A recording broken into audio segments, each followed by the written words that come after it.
Bonjour Olivier Meyer. Bonjour Laurent Fébis. Alors Olivier Meyer, on vous connaît sur Xerfi Canal parce que vous y faites régulièrement des chroniques de management, mais vous êtes avant tout professeur des universités et vous êtes directeur de l'observatoire ASAP. Alors moi, ASAP, je comprends as soon as possible, mais je crois que ça ne doit pas être ça. Voilà, c'est un peu différent, ça veut dire action sociétale et action publique.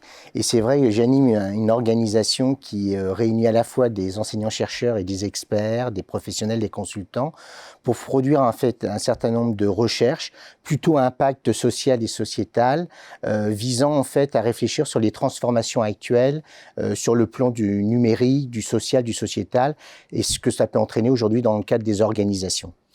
Alors, ce qui est frappant dans vos chroniques, qui sont réunies dans ce livre oui. et sur lesquelles vous exprimez sur Xerfi Canal, c'est que c'est pas du tout théorique, c'est très proche des réalités.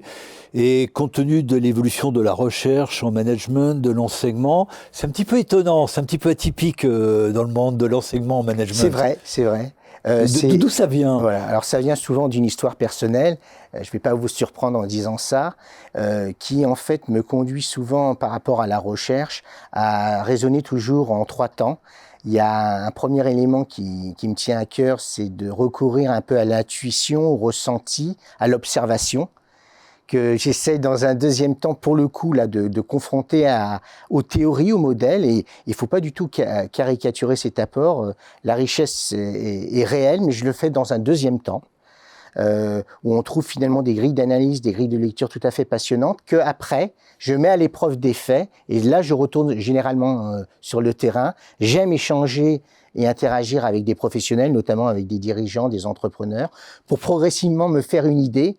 Et de ce point de vue-là, c'est vrai que des supports type Xerfi Canal sont intéressants puisqu'ils sont un peu la rencontre de ces 3 étapes. C'est pour ça que je me sens assez à l'aise dans ce dispositif, parce qu'il allie souvent une idée originelle, un appui théorique ou scientifique certain, que je confronte après à une réalité du terrain que j'essaye après de partager, de diffuser auprès du grand public. Alors le titre de votre recueil de chroniques, c'est « Cultiver ses différences et celles des autres pour un management de la distinction atypique ». Alors on va décortiquer un petit peu ça. Cultiver ses différences. Peut-on cultiver ces différences quand on parle de sciences de gestion, de sciences du management, et cultiver ces différences dans l'entreprise? Voilà, alors ça, c'est ce qui me tenait vraiment à cœur et quelque part, une des idées forces que j'ai essayé de développer dans les chroniques et finalement dans le cadre de cet ouvrage, c'est que je suis moi intimement persuadé que le dirigeant entrepreneur doit essayer, autant que faire se peut naturellement, de sortir d'une logique de conformité sociale, sociétale, culturelle. Je suis très frappé qu'on y tous un peu soumis un peu à une sorte de diktat en termes de normes de conduite et de comportement, ce qui explique d'ailleurs que beaucoup de dirigeants ont parfois un discours un peu convenu. Je dis pas en off, je dis officiellement. Et pour moi, je trouve ça dommage car ça peut prendre parfois le pas sur une certaine forme d'authenticité managériale, de conviction personnelle et de système de valeurs. Et au regard de mon histoire personnelle et puis de ce que je ressens, moi je considère qu'un dirigeant entrepreneur n'est pas un manager classique, n'est pas un collaborateur. C'est une personne qui, certes, prend des décisions difficiles, mais parfois impopulaires. Qui dit impopulaire, c'est parfois qui va à l'encontre des normes. Donc, on voyait bien qu'on est en dehors de la notion normalement de conformité, qui doit avoir une perspective différente, parce que sinon, pourquoi justifier qu'il soit dans le cadre du sommet stratégique pour justement éclairer, inspirer et entraîner ses collaborateurs et ses équipes.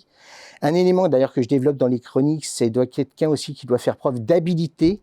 J'aime le mot ingéniosité qu'on utilise rarement. On parle souvent de compétence et d'intelligence. Je pense aussi qu'il a une certaine forme d'ingéniosité, voire même, j'ose le dire, de ruse. Là, je fais naturellement allusion au principe de Machiavel, qui faisait l'objet aussi d'une chronique, et qui doit intervenir toujours à bon escient et au bon moment. Et si je devais rajouter une dernière qualité dite distinctive, pour reprendre le titre de l'ouvrage, c'est une personne qui, pour moi, est animée en permanence par le goût de l'innovation, de l'expérimentation, qui doit toujours explorer de nouveaux modèles de développement, de nouveaux modèles d'affaires, surtout dans un environnement dynamique, et toujours rechercher, c'est ça que je trouve passionnant quand j'échange avec des entrepreneurs, de nouvelles voies de collaboration, de nouveaux modes d'interaction avec les différentes parties prenantes.